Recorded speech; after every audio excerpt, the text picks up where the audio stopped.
Good afternoon. On behalf of Engineers Australia, I'm delighted to welcome you all to our Thought Leaders series, Data Insight, a Key Strategy for Energy Management.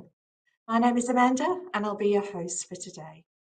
Firstly, in keeping with our custom, Engineers Australia acknowledges the traditional custodians of the country throughout Australia and recognises their continuing connection to land, waters and community. We pay our respects to them, their cultures and to elders past and present. Before we get started, I'd like to acknowledge that today's webinar is being hosted with Engineers Australia's industry partner IPD. As part of the IPD group, IPD is a specialist in power distribution, energy management, automation, and communication technologies, providing custom assembly services and comprehensive solutions. IPD power electrical solutions safely, reliably, and sustainably. Today, we will hear from 3 speakers, followed by an audience Q&A, and as always, I encourage you to send questions through to our speakers via the YouTube chat box. I'd now like to welcome our first speaker, Craig Mitchell. Craig is the General Manager for Products and Innovative Technologies at IPD, with a qualification in electrical engineering and more than 25 years of experience in the electrical industry. Craig's knowledge extends across medium and low voltage power distribution, automation and motor control, with a passion in new products and leading edge technologies. And more importantly, the advantages they bring to customers in the electrical industry. Please welcome Craig Mitchell. Thank you for your warm introduction, Amanda, and welcome to Engineers Australia Thought Leader Series. Today's presentation will focus on data insight, a key strategy for energy management. In today's session, we will discuss the importance of energy management and data-driven decisions, considerations in designing energy management solutions, and actions to help inform decision-making. Introducing our speakers today are Irene Kaur, Product Manager for Energy Management at IPD, Milad Mostavivala, Senior Product Manager at ABB, and myself, General Manager of IPD Products Group. So let's start by talking about energy management. Why is it important, and how data-driven decisions can provide better visibility and control over the direction of your business? Beginning with a definition of energy management, energy management is the proactive and systematic monitoring, control, and optimization of a company's energy consumption. Important elements of an energy management system includes the collection and monitoring of data, data received from water, air, gas, electric, steam, and other energy sources. And after collecting data from these sources, it's important to analyse and report back on this data. And on the right-hand side of this page, you can see a typical energy management report, including information around energy consumption, power quality, peak data, peak demand, and carbon footprint. Based on the analysis of this data, automation and controls can be implemented to improve energy efficiency and sustainability measures.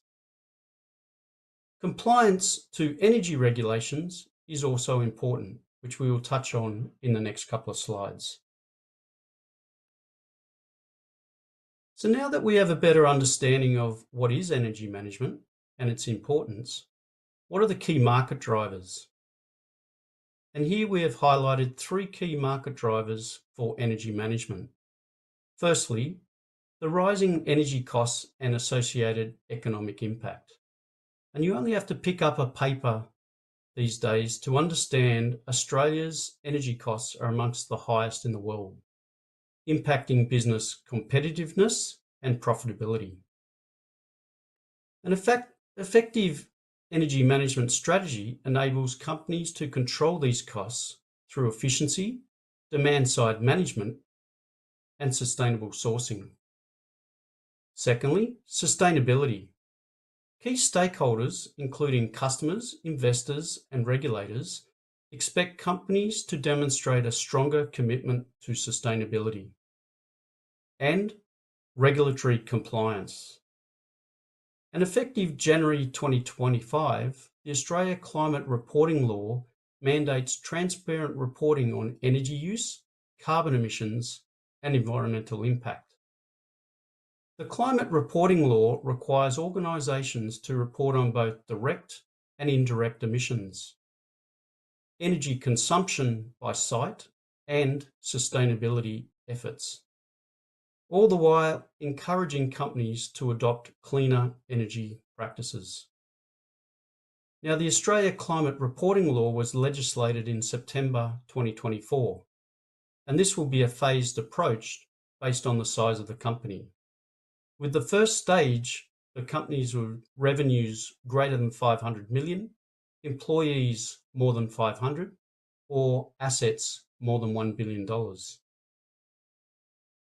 Now let's take a closer look at some of the other energy regulations surrounding energy management. The National Construction Code, NCC, is Australia's primary set of technical design and construction provisions for buildings.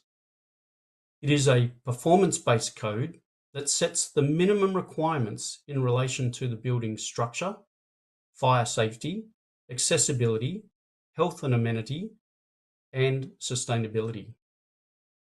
Now, the current version of the National Construction Code is NCC 2022, and this was adopted in May of 2023. The NCC is updated only every 3 years, and the public comment draft for NCC 2025 closed in July last year. And this version is currently being reviewed by the Australian Buildings Code Board. Now, with reference to energy management, section J9D3 on the right-hand side of this page covers energy monitoring requirements for buildings with a floor area of greater than 500 square metres and buildings with a floor area greater than 2,500 square metres.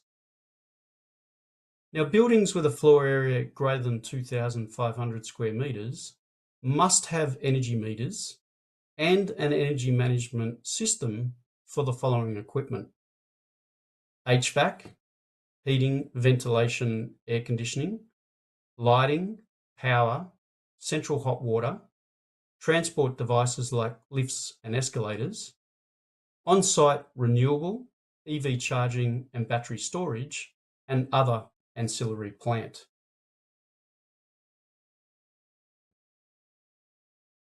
The Commercial Building Disclosure Program is an Australian government initiative that requires energy efficiency information to be provided when commercial offices more than 1,000 square metres are sold, leased, or subleased. And here the key objective is to help improve energy efficiency of commercial buildings in Australia. It is administered by the Australian Department of Climate Change, Energy, the Environment and Water, and has been operating since 2010. The scheme has contributed to significant improvements in commercial building energy efficiency across Australia. In brief, building owners must obtain and disclose a Building Energy Efficiency Certificate, or BEEC, when selling, leasing, or subleasing office space. The BEEC includes a NABERS rating and must be completed by a BEEC certified assessor.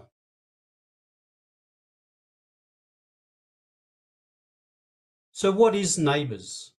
NABERS stands for National Australian Built Environment Rating System. NABERS ratings are legally required for commercial building owners under the Building Energy Efficiency Disclosure Act of 2010. And this is linked back to the Commercial Building Disclosure Program we just spoke about. It was formerly known as the Australian Building Greenhouse Rating System, which was launched in 1999 and has now been operating for more than 25 years. It is a simple, reliable sustainability rating for the built environment, including shopping centres, hotels, office, apartments, data centres, and more. The NABERS provides a rating from 1 to 6 stars for the building's efficiency across 4 key areas. They are energy, water, waste, and the indoor environment. A NABERS rating helps building owners to understand their building's performance versus comparable buildings in the same sector. And remember, buildings are responsible for approximately 40% of the world's energy, 40% of the world's carbon emissions, and 30% of the world's available drinking water. So any rating system that helps accurately measure and understand the environmental performance of your building and identifies areas for future investment and cost saving must be a good thing for your building and our environment. Green Star is an Australian sustainability rating and certification system. It was founded by the Green Building Council of Australia in 2003. The primary purpose of Green Star rating is to drive the transformation of the built environment in terms of reducing the environmental impact of buildings, improving occupant health and safety, and achieving greater economic efficiencies. So you might ask, what is the difference between Green Star and NABERS? Simply put, Green Star measures the sustainability of a building's design, whereas NABERS measures the sustainability of its operation. And so they go hand in hand. In late 2023, the Australian government announced the use of Green Star ratings for government buildings. And from July 2026, the Commonwealth is mandating that any office space acquired or constructed with a value exceeding $15 million must obtain a minimum 4-star Green Star certification. And whilst a 4-star Green Star rating is the baseline requirement under this strategy, wherever possible, 5 or 6-star Green Star ratings are encouraged to showcase leadership in sustainability. So now that we have spoken about some of the regulatory compliance, let's highlight 5 key reasons why it's important to monitor your energy usage. Firstly, understanding peak demand and charges. So peak demand charges can make up approximately 30 to 50% of your commercial electricity bill. And real-time monitoring allows immediate response to prevent these peak charges. Second, identifying waste and inefficiencies, as many buildings have inefficient operations with equipment running after hours, like HVAC systems and lighting. Third, verification of cost-saving measures to confirm energy-efficient investments are delivering energy savings and return on your investment. 4, budget forecasting and management creates accurate energy consumption baselines. And finally, real-time feedback driving awareness and behavioural change. Finally, we need to be aware of our changing energy landscape.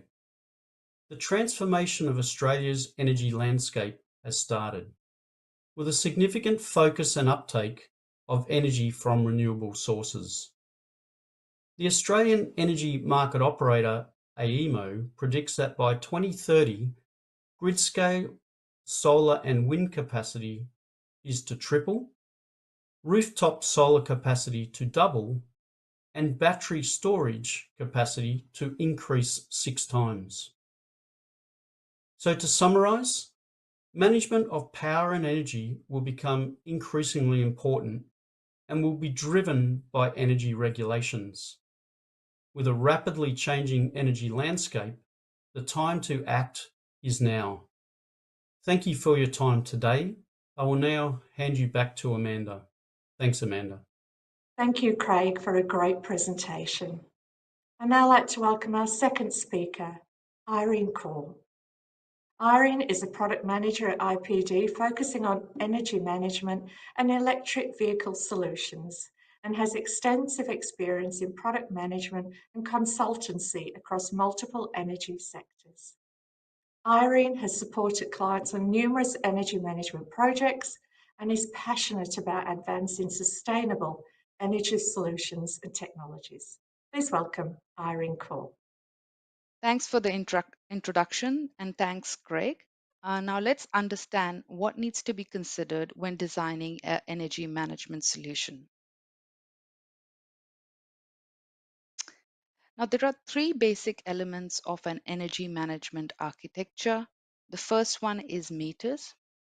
This is where you measure energy parameters in real time, and it is important to select the right meter at this stage, right? To have the right data. The second stage is communication. Now, this is kind of like the bridge between your meter and your monitoring system. Again, data here is collected and then transmitted. And the third stage of a EMS architecture is the energy management software. Now, this is where the data is transformed into actionable insights to allow visualization, analyzing the data, and also optimizing energy consumption. This helps the business make more informed decisions to reduce costs and improve their energy efficiency. We'll dive deep into all of these three stages, but before that, we need to understand what the building needs are.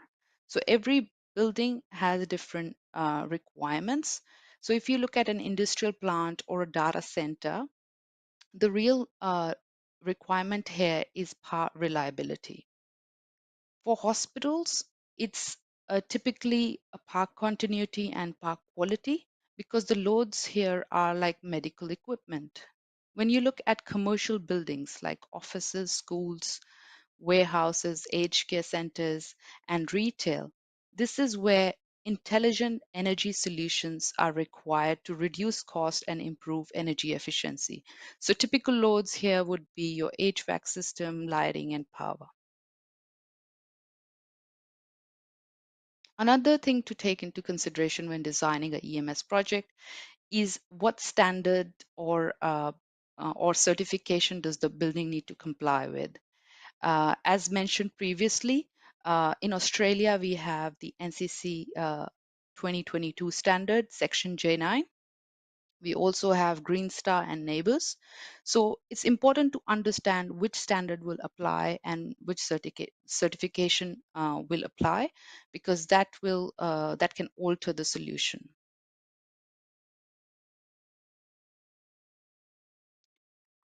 Now let's dive into those three different stages of the architecture. The first one is selecting the right meter. And how do we do that? So there are two main things to take into consideration here. First is the location of the meter in the electrical distribution architecture. Where is the meter going to be placed in the architecture? And the second thing is to look at the application requirements. Is it going to be used for power quality compliance? Is it going to be billing, tenant billing? Or is it going to be just to look at the overall energy usage? So based on those two factors, you come to the conclusion of the right meter type. So the diagram on the left shows a typical power distribution setup from incoming supply down to the final loads. We'll go on the applications and the metering requirements at each level. So starting off with the incomer, the application really here is power quality and at the compliance. Harmonics, sag swells, transient, waveform capture is what is required at this stage.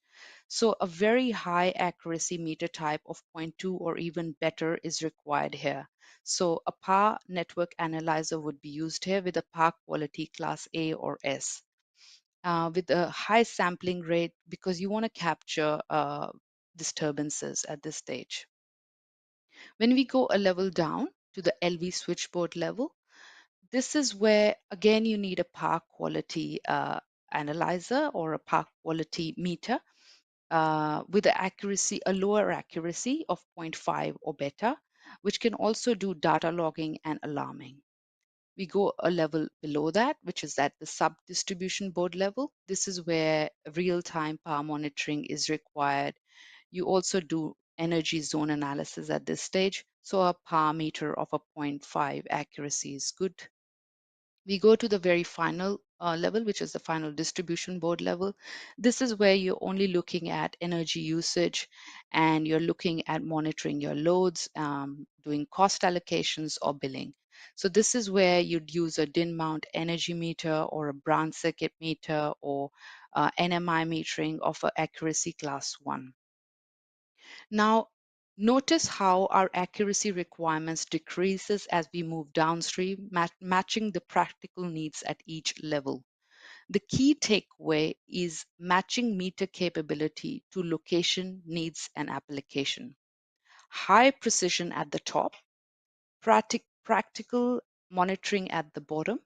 This approach gives you the right data at the right points without overspending on unnecessary features. Now, this is a very similar slide to previous one. Here, I'd just like to show you what are the different offers in the market that could do so. So at the very top, you see a power network analyzer. At the LV switchboard level, you see a 96 by 96 millimeter panel mount meter. At the bottom, at the very last layer, you see multiple different devices there. You have your DIN mount energy meter. You also have wireless metering. You have multi-channel meters, dual and quad channel meters to monitor lighting and power and HVAC load at the same time through one meter. We also have NMI metering for billing. Now, the next stage in the EMS architecture is the communication. Now, there are three most common communication protocols used here. One is Modbus RTU, the second is Modbus TCP IP, and the third is BACnet. Now, Modbus RTU is most commonly used when you're connecting all the meters in a daisy chain. And we also see Modbus TCP IP in the connectivity of the meters. Most of the modern buildings do have Ethernet backbone. We see BACnet is quite popular because of the BMS systems. There are other protocols, but we don't use them as common. Now let's look at the metering network architecture. Here you see multiple meters connected via RS485. You'd also see a couple of gas and water meter connected at this stage. All these meters get connected and they go into a gateway or a concentrator. From here, the data is then transmitted to a server where all of that information is then sent out to a EMS system or a BMS or a SCADA systems so that the energy data that we've received can be visualized and analyzed. Now, the third stage in the EMS architecture is the energy management software. So what is the energy management software? It is specially designed and pre-configured to monitor, analyze, and optimize energy use. The main reason for having an EMS system is to make some actionable informed decisions here. On the right, you can see there are some actual screenshots of what this looks like in practice. So these are real-time dashboards showing exactly what's happening in your building. You can see energy consumption patterns, peak demand alerts, park quality events, and even carbon footprint calculations.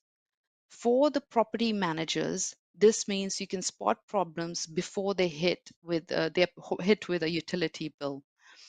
So EMS, when integrated with a BMS, provides automation.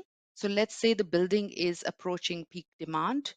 It can automatically adjust the loads and provide that efficiency. So EMS isn't just about monitoring anymore.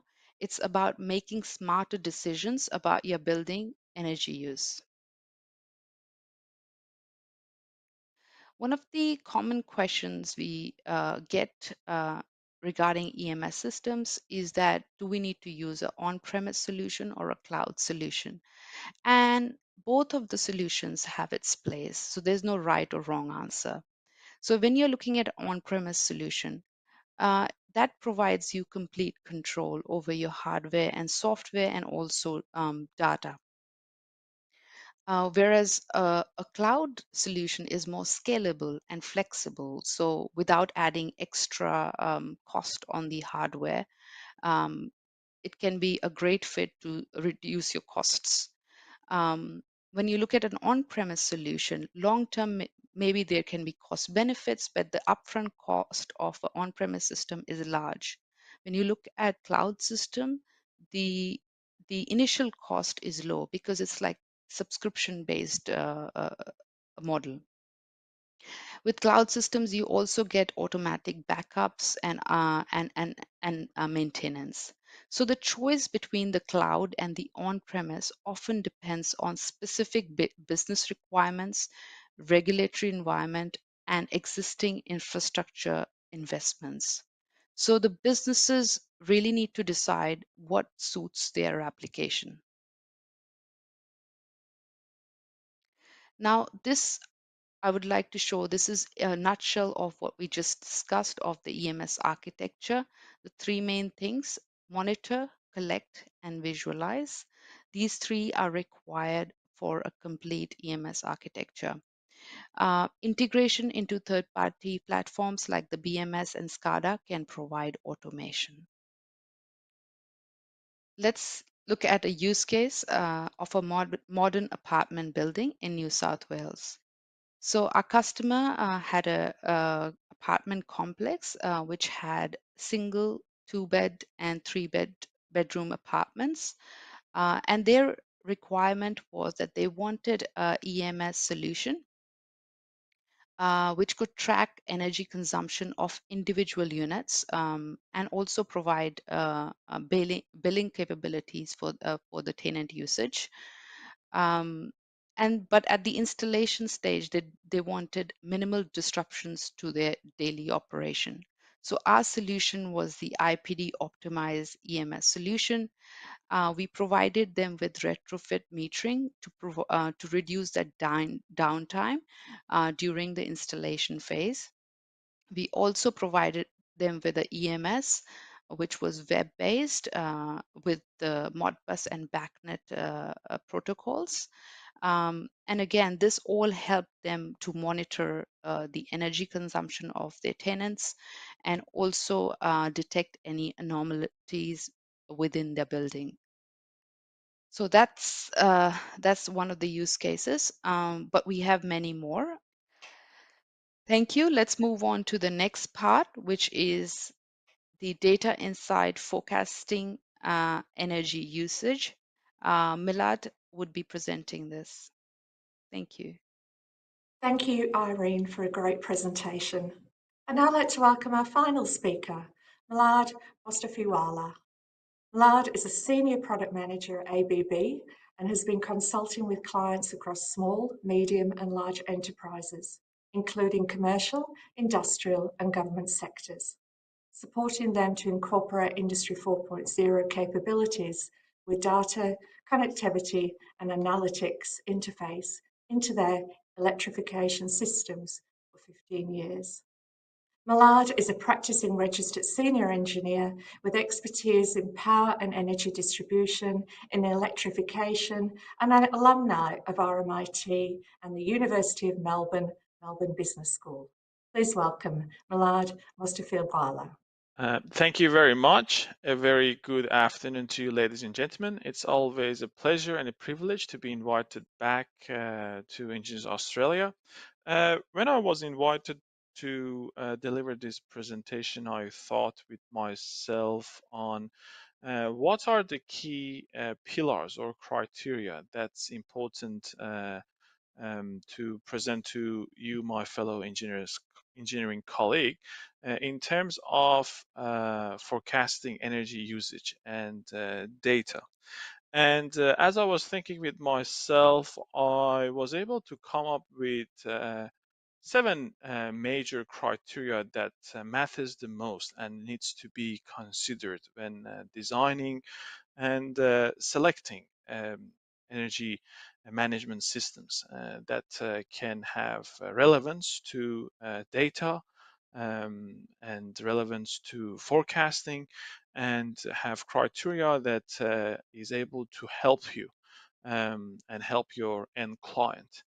And I was able to come up with these 7 items, and today I'm planning on presenting these criteria for you. I hope that would be of use and benefit by the end of this presentation. So the first item and criteria is dashboard. One of the key major necessity of a good energy management system is being able to comprehend and provide that data insight in a bird's eye view format, in a way that you are able to, or your end client is able to view in a dashboard, and is able to see the trends and performances for various different parts of plants or building or systems, or any electrical distribution that asset that they are looking at. And more importantly, the factors and items that these dashboards are providing to you are of great importance. Some of the main ones, based on my experience that I have dealing with various projects, is the most important one is energy, power, so real power, apparent power, reactive power, power quality is also another one. And most importantly, the other major importance is the reports and how the data is being viewed or accessible for people and users. And I believe this is something that you should consider. And then ease and uh,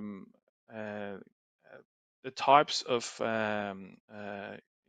format that's being displayed in a very understandable way, so that later on, when you are asked for decision making criteria, you are able to do so by looking at these reporting examples.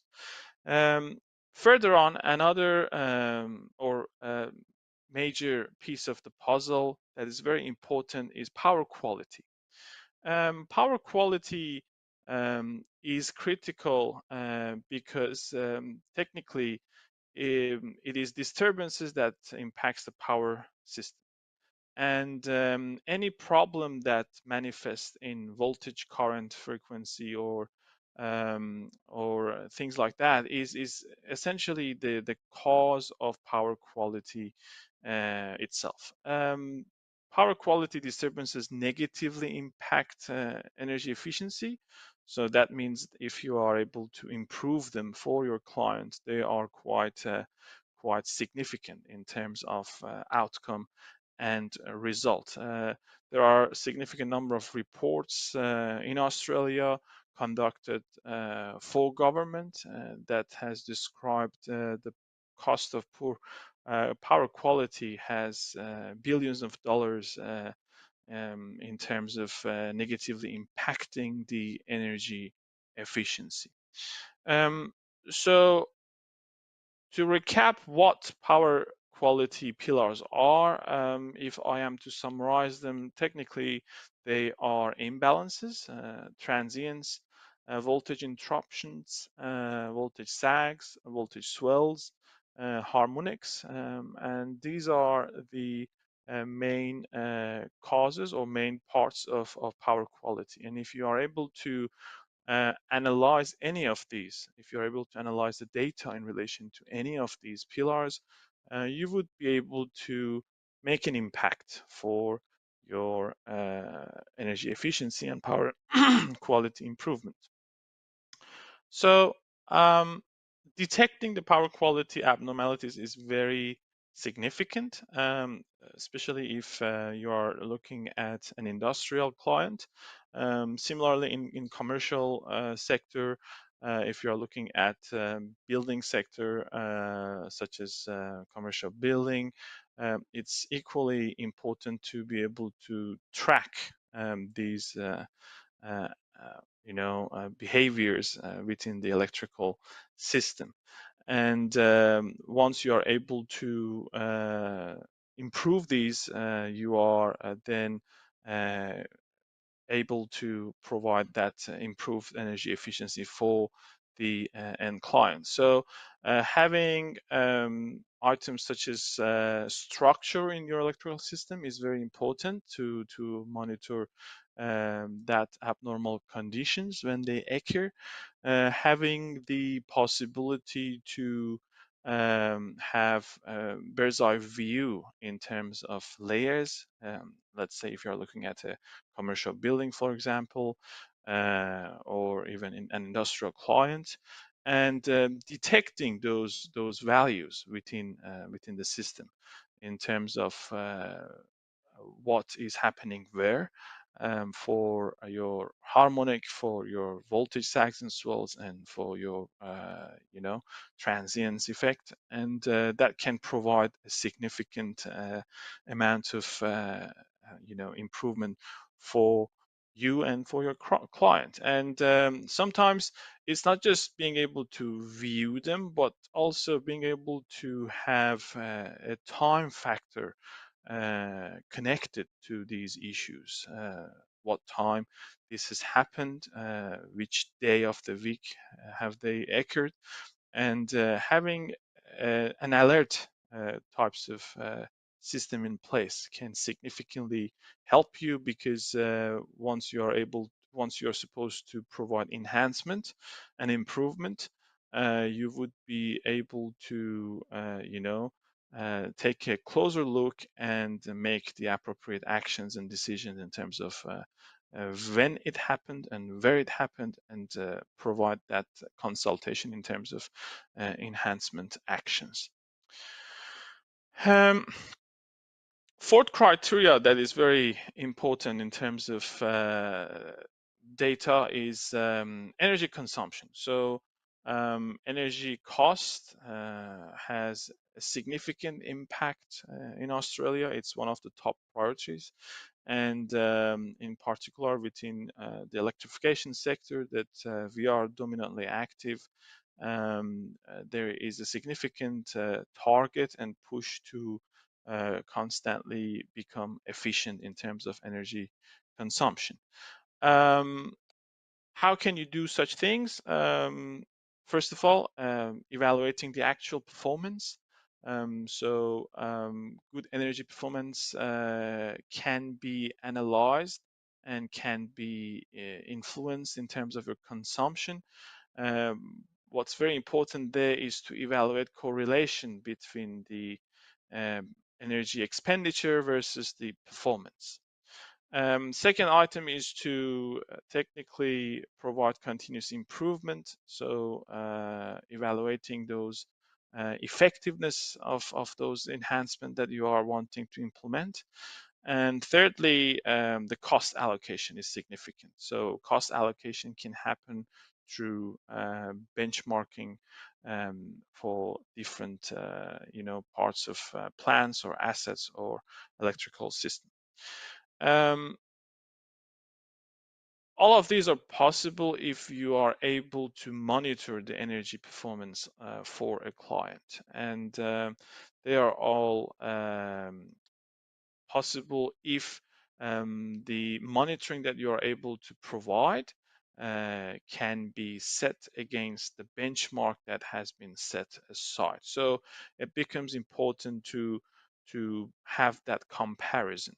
There is a new indicator as well called ENPI, which is what we call under the standard as energy performance indicator, that can help clients and engineers to have this comparison and to have this view, and that can help them to furthermore understand at the asset level what are the specific areas that can improve in terms of energy consumption itself. Moving along, trends and benchmarking is another criteria. That's what we have at number 5. So most of the clients do have facilities and do have items, plans in various multiple locations in different cities, in Perth, Adelaide, Brisbane, Sydney, Melbourne. And it's very hard for them to bring the data that belongs to each of these into one single view to be able to make decisions in terms of understanding and analyzing the energy consumption that occurs for them. Because in real life, you are supposed to make decision based on comparing the consumption versus the production that occurs. And if you're having a very scattered number of plants, if you're an industrial client, if you are a building services client with variety of real estates across the country, it is very hard to set a target for yourself without knowing or before having that trends across your facilities.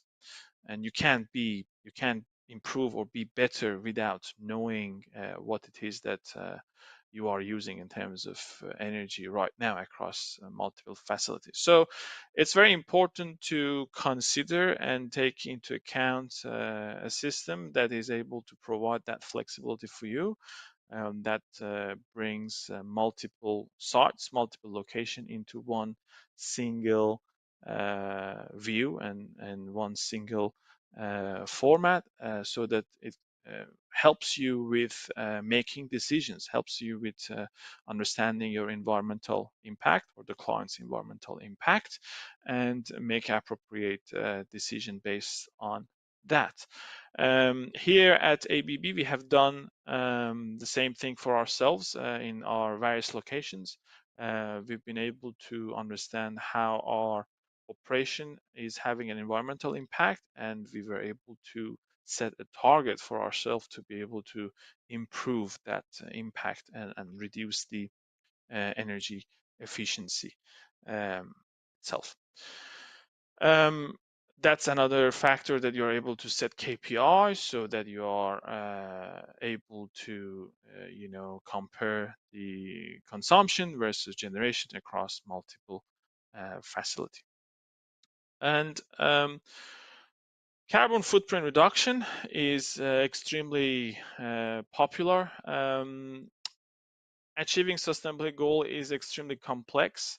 Everybody is talking about it. Everybody is wanting to reduce their carbon footprint, but the main question is how to get there. And I guess the challenge of becoming sustainable is categorized or can be solved in 4 steps, in my opinion. First step is very simple: understanding your energy consumption, understanding the client's energy consumption. And that's the first step in becoming sustainable. Because once you know that, and once you understand that, you are able to continuously monitor and improve that energy consumption. And when you are improving that consumption, you are on your journey and your goal of becoming carbon neutral. So, and with that, you are able to definitely start your decarbonization target. And that is quite possible with 4 easy steps: monitor, benchmark, optimize, and finally you will become efficient. So monitoring is all about implementing a solution that can monitor the electrical systems. Benchmarking is recognizing the performance on sites via the performance indicators that's available to you. Optimization is detecting those abnormal behaviors that exist, and with this tangible outcome you are able to become efficient and start your journey of reducing carbon footprint for clients and for yourself. Um, Last pillar that I thought is very important is compliance, as it was discussed earlier in today's presentation. Um, Complying to energy efficiency standards as well is very becoming a trend, and it's becoming more of an important aspect. ISO 50001 is one of the most recent and most energy efficiency standard, and to be able to contribute to this energy efficiency standard, we believe that having a real-time visibility and having those alerting functionalities and benchmarking functionalities is the key to be able to contribute towards the ISO 50001. There are other compliance, or energy efficiency standards that's available within the industry, and most importantly in Australia, NCCC Section J does call out for monitoring and energy metering within the installation for compliance to the National Construction Code as well. So in terms of today's presentation, what we discussed today was 7 key pillars or criteria that is important for use of data when it comes to energy management. And here at ABB, the way we can provide a solution to these criteria and addressing them is around what we call as ABB Ability Energy Manager. This solution has a variety of different edition, and our scanning edition addresses the power quality issues. The performing edition addresses the energy consumption, and our ABB Ability Multi-Site edition addresses the challenge of trends and benchmarking when clients have a variety of locations and sites, and they would like to bring the whole information into one piece. And in terms of ISO 50001, the ABB Ability Energy Manager itself is able to provide that compliance for clients too. And with that, I would like to thank you for your time and attention today. Thank you to our great speakers. It's now your turn to get involved as always. Please ask our speakers questions via the YouTube chat box and also who your question is directed to. Thank you also to everyone who put forward questions whilst registering for this afternoon's webinar. We might start with a couple of those, starting with a question, Milad, for you, that's coming from Tech Chow, who is watching from somewhere overseas, asking, Milad, a large amount of data should be collected or dispatched to remote endpoints. Could you please share security issues? Thank you. Very good. Thank you very much, Amanda. Sure. So definitely cybersecurity is a challenge or a major criteria for us as practicing engineers. And in my opinion, creating a mitigation technique would be the solution towards any cybersecurity issues. In terms of Australian government as well, there is a significant amount of guidelines and standard that has been developed that describes the mitigation techniques that is necessary to provide and to implement when you are implementing or executing a new system or retrofitting to an existing installation. And complying to those can definitely help out with mitigating those threats and creating a peace of mind for your end client. Thank you that. And Craig, just bringing you into the discussion, we've had a question that came in on registration from Jason, who is also watching from somewhere overseas, asking you, Craig, in what ways are Internet of Things devices enhancing the ability to gather and interpret data for energy management? Craig. Thank you, Amanda, and thank you, Jason, for your question. I think both Milad and Irene provided a good overview of, I guess, an architecture for energy management, which I guess leverages the IoT and internet. But in essence, the energy management systems works by connecting smart devices to the internet and collecting real-time data on their energy usage. So this data can then be processed and analysed and provide valuable insights to your energy consumption patterns. So if we look at an example around IoT for energy efficiency in commercial buildings, we have smart meters and connected HVAC systems which help reduce energy.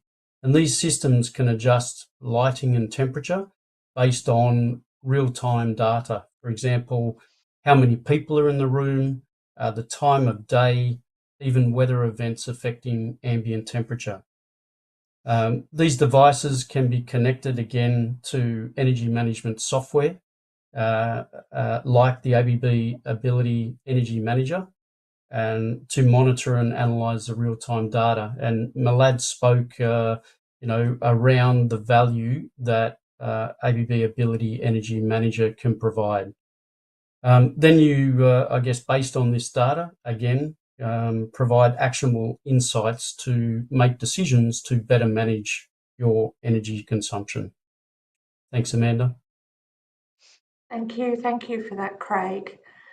Leah, bringing you into the discussion, but a question that's coming from both of you. So, Milad, if you could maybe go first, and then Irene, if you could talk to this from an ROI, return on investment perspective. And the question has come in from Leah, and Leah's watching from Victoria. Good afternoon to you, Leah.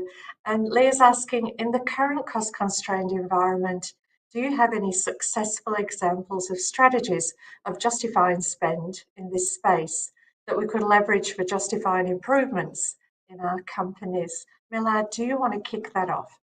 Sure thing. Thank you very much, Leah. That's a great question.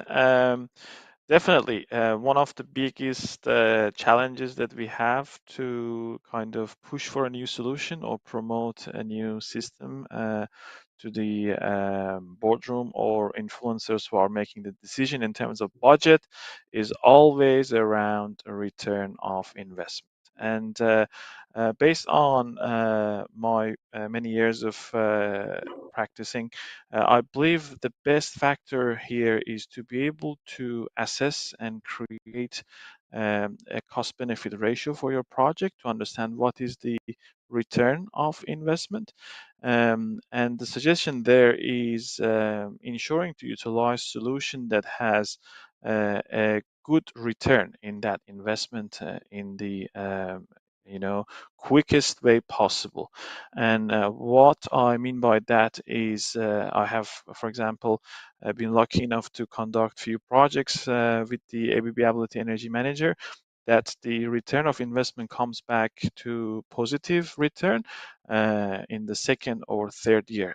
So it means that the initial cost of purchase, initial cost of that investment is not that significant, so that the end client is able to sign up for that solution. And I think looking into such aspect is crucial when you are trying to propose or create and get the green light from the people who are signing off on the budget and putting the investment.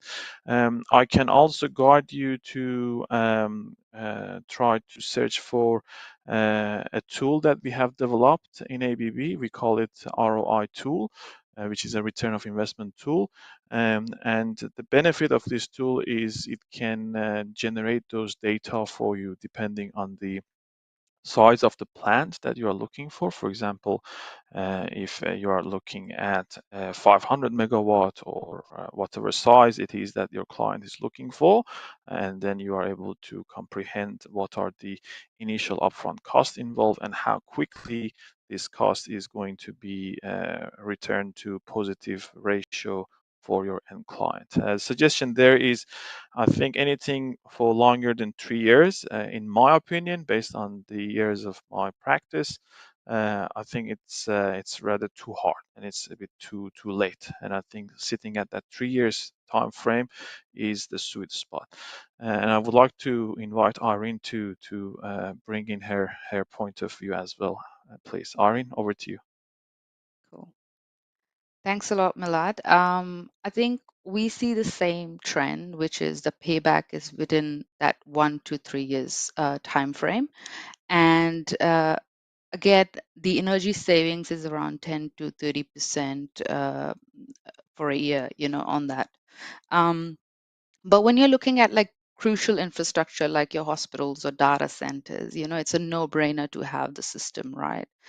Because for them, the key is, that park continuity, park quality. So again, that justification's already there. But when you come to commercial buildings, right, for their I think some of the strategies I'd like to emphasize on is having that targeted monitoring approach, right?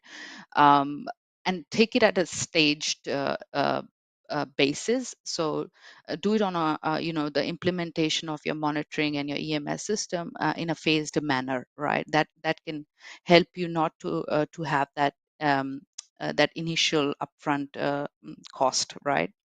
And then also doing some pilot programs, right? So to taking a small project and seeing what cost savings that you're getting there as well, and the energy savings that you're getting there, and also connecting it up to with the compliance, because there are some compliance penalties that can come up as well. So connecting your the solution to that as well, and also taking advantage of the government grants that are out there.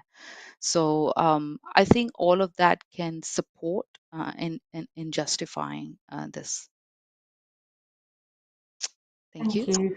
Thank you for that. And we might actually stay with you, Irene, because we have had quite a few questions about costs, etc. And a question's come in from Adewala, who is asking you, Irene, are data gathering equipment not even more expensive than the energy we are trying to conserve? Thank you, Irene.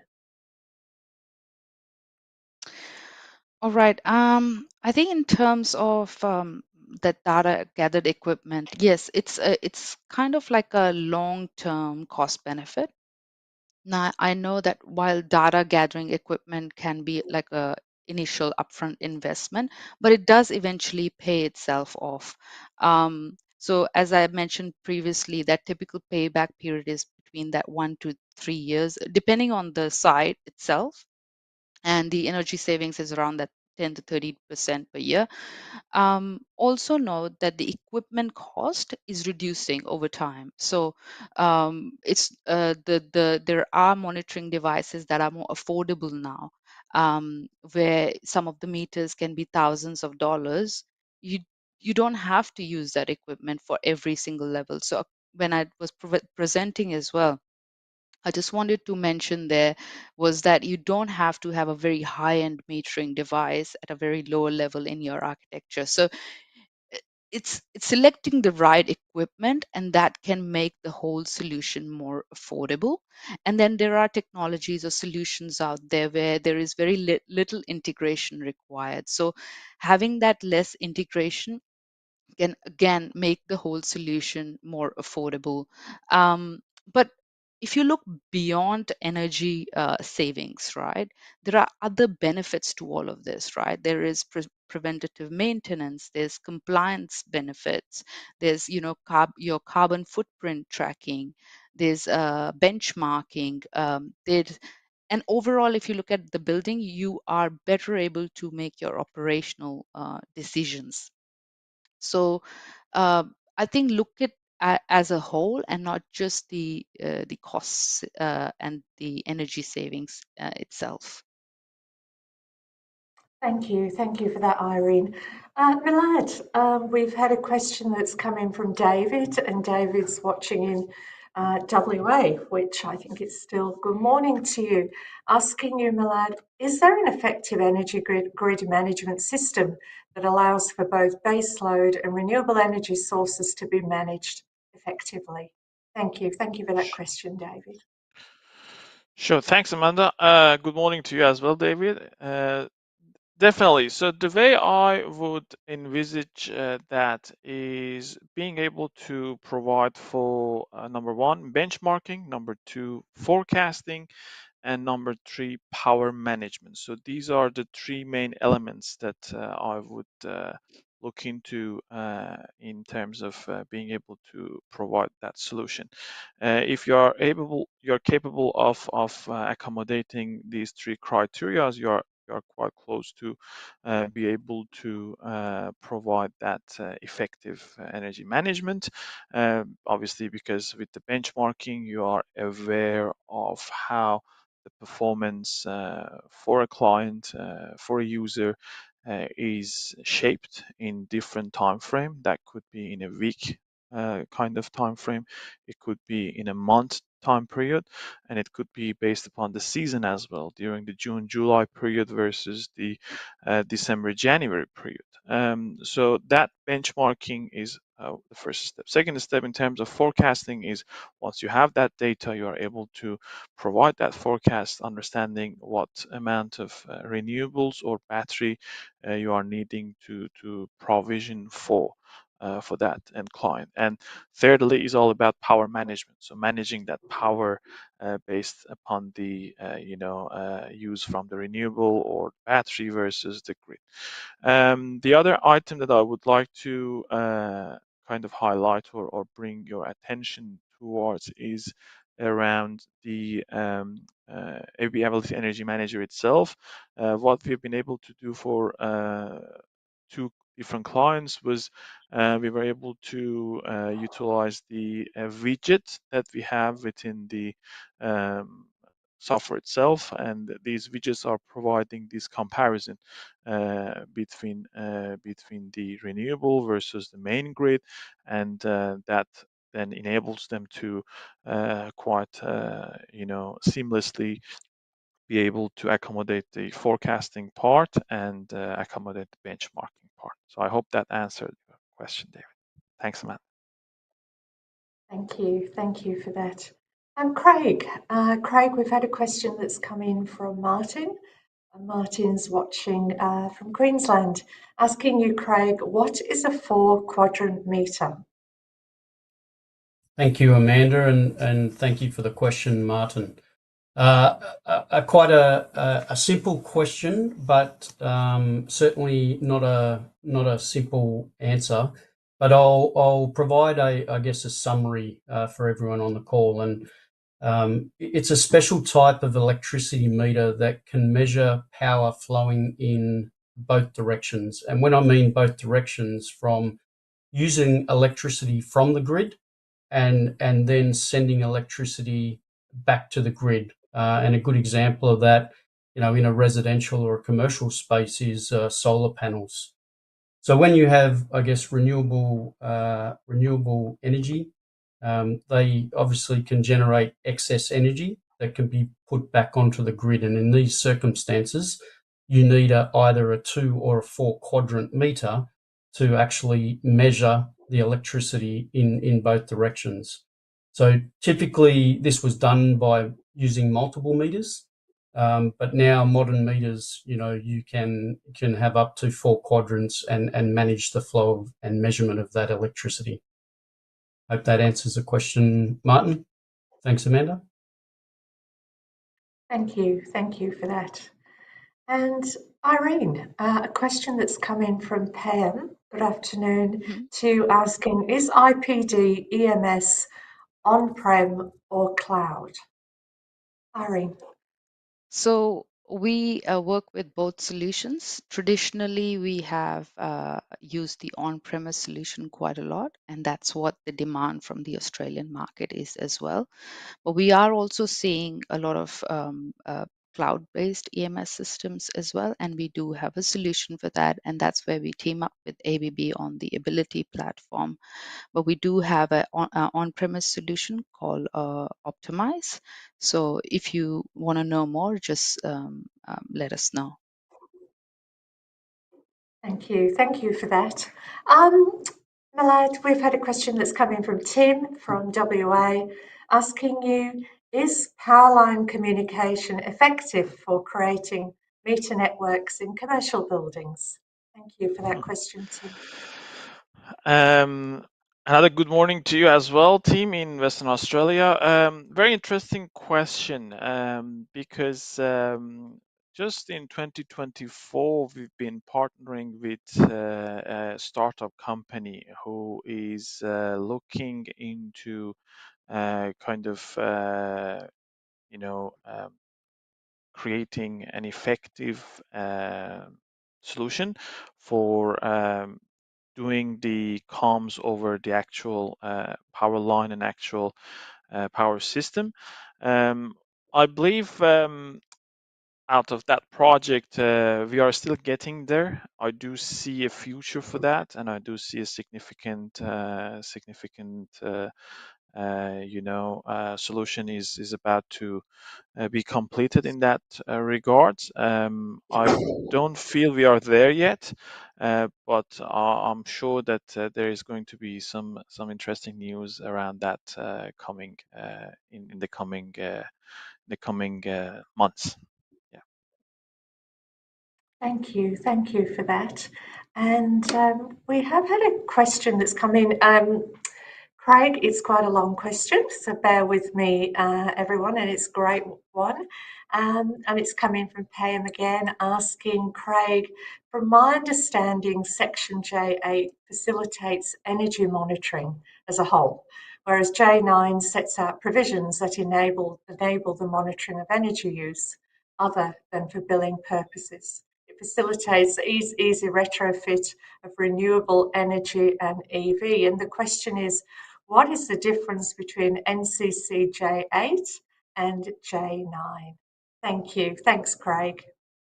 Yeah, thank you, Amanda, and thank you for the question. My understanding of, I guess, the National Construction Code with reference to J8 and J9. So with the release of the new National Construction Code of 2022, there was a section in the previous code, J8, Facilities for Energy Monitoring, and this has now been moved to section J9, and specifically J9D3 that we spoke about in this presentation, and renamed that section Energy Monitoring and On-Site Distribution for Energy Resources. And in reference to J8, and again, you can look on, I guess, the website under the National Construction Code. J8 now is very much around the definition and requirements pertaining to, I guess, the performance of hot water, swimming pools, and spas specifically. So in relation to, I guess, energy management, energy monitoring, definitely section J9 under the National Construction Code 2022 is where you need to be. Thanks, Amanda. Thank you, Craig. Thank you.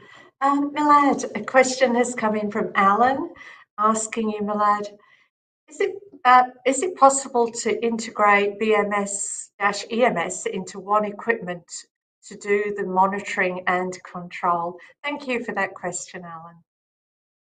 Fantastic. Another great question. So I I can relate to what Alan is concerned about and what the reference there is in terms of BMS and EMS. I do come across lots of projects that these two are ran separately. I do come across lots of cases that there is a significant challenge in wanting to do both at the same time. My suggestion there is to ensure that the gateways that's being chosen do have this compatibility and is able to provide this criteria in being able to comprehend both in terms of managing two at the same time. There is obviously an increase in certain types of clients, such as healthcare or defense and the government facility, who are wanting to accommodate both at the same time. And the reason for that is obviously because of the new targets that's given to them for energy efficiency target and carbon footprint reduction targets, and they would need to accommodate those targets by the EMS system that they employ. And the challenge there in most of those situations is the existing BMS is not able to provide that comprehensive, you know, kind of data, and hence they need to adapt the new EMS and they have difficulties integrating too. So the suggestion I have is look into the gateways that's there, and choosing the right gateways who are able to kind of be able to accommodate that situation. I hope that helps. Thanks. Thank you. Thank you for that. Today, we've certainly covered a lot, data, insight, a key strategy for energy management. And I just wanted to get from all of you, maybe starting with you, Irene, and then you, Craig, and then Milad, is, on behalf of Engineers Australia, what advice do you have for our young engineers who are entering into this field? And I've deliberately kept that question broad. Irene. Thanks, Amanda. I think my suggestion would be that, this renewable energy space, energy cost savings, this is really important, and this is leading to the future. So we want more young engineers to come in this and sort of drive this whole, sustainability moving forward. So my ask would be to invest more time into looking at other strategies and how we can manage our energy better. Thank you. Perfect. Craig, your thoughts, our emerging And engineers. yeah, I guess more broadly, and I'm certainly not a young engineer anymore. I started off my career, back in the late '90s. But for if I look back on my career, I would say for engineers today is find your passion, what you're passionate about. Connect with like-minded people, communities like Engineers Australia, and you will then find your niche and be impactful in something that you enjoy doing. Thank you. Thank you for that, Craig. Milad.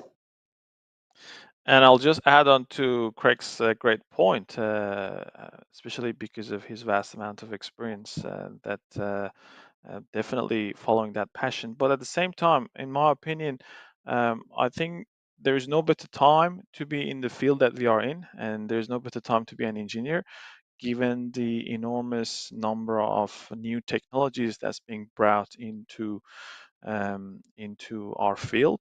And just based on today's presentation and great questions from Alan, David, Leah, team, and everybody across the country, I can see a sense of excitement that's driving the future of energy efficiency for our country in Australia.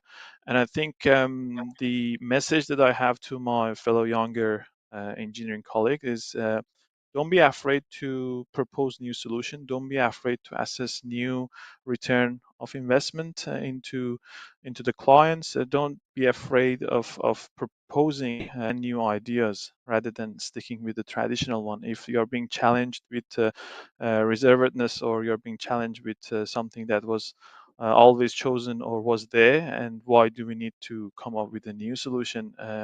Just make sure that you push forward in bringing in the new advantages and presenting the new benefits that the new technology that's related to data and is related to the new changes that's happening in our industry can provide. And I'm sure that clients and the boardrooms and the people who are in charge of the budget and spending would definitely get on board with your proposal, as long as what you're proposing has done the due diligence properly and has values integrated in it. Thanks. Thank you. Thank you. And we are coming towards the close of this afternoon's webinar. And as always, I'd just like to invite our speakers to very quickly share with the audience closing messages for your key takeouts from your presentation this afternoon. And we might once again start with Irene. Thank you. I think the key takeaways is in terms of energy management, understand your building type, then understand what regulations are out there, and then designing your architecture based on that, and then seeing what outcome are you getting out of all of this, and where is the savings, right? So seeing it as a whole system. Thank you. Craig, do you want to just do a quick Thank you, Amanda. Yeah, I mean, just to summarise again, and to add on to the good points that Irene mentioned. I mean, we are at a time now that the energy landscape is changing rapidly, more so now than ever before, and technology plays a huge part in the future direction of this landscape. You know, again, understand the legislations that are driving some of the change, but again, understand the technologies out there from different suppliers and vendors.